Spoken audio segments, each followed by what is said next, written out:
पूर्व वैमनस्यातून तरुणाचा खून केल्या प्रकरणात आरोपी सुमित रघुनाथ जामदार याला मुंबई उच्च न्यायालयाचे न्यायमूर्ती श्री पी.डी. नाईक यांनी जामीन मंजूर केला। सदर प्रकरणातील माहिती अशी, बाळू दत्तात्रय शेलार या प्रकरणामधील मयत यांनी नानाश्री नावाचे हॉटेल सुरू केले होते। बाळूचे व सुमित जामदार यांचे पूर्व वैमनस्य होते।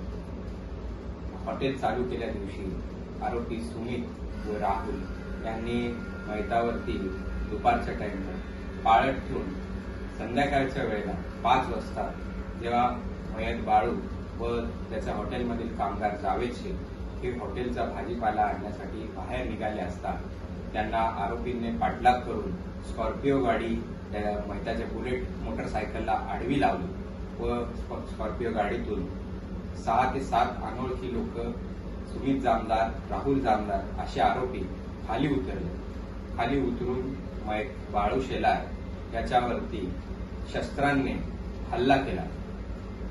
हल्ल्यामध्ये सदर बाळू याचे प्राण जागीच गेले व जावेद शेख हा गंभीर स्वरूपात जखमी झाला। अशा आशयाची फिर्याद मयताचा भाऊ प्रवीण दत्तात्रय शेलार यांनी इंदापूर पोलीस ठाण्यामध्ये दाखल केली।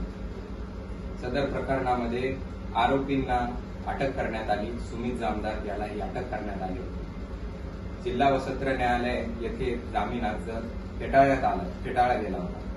त्यानंतर आम्ही मुंबई उच्च न्यायालयामध्ये सुमित जामदारांच्या वतीने जामिनाचा अर्ज दाखल केला।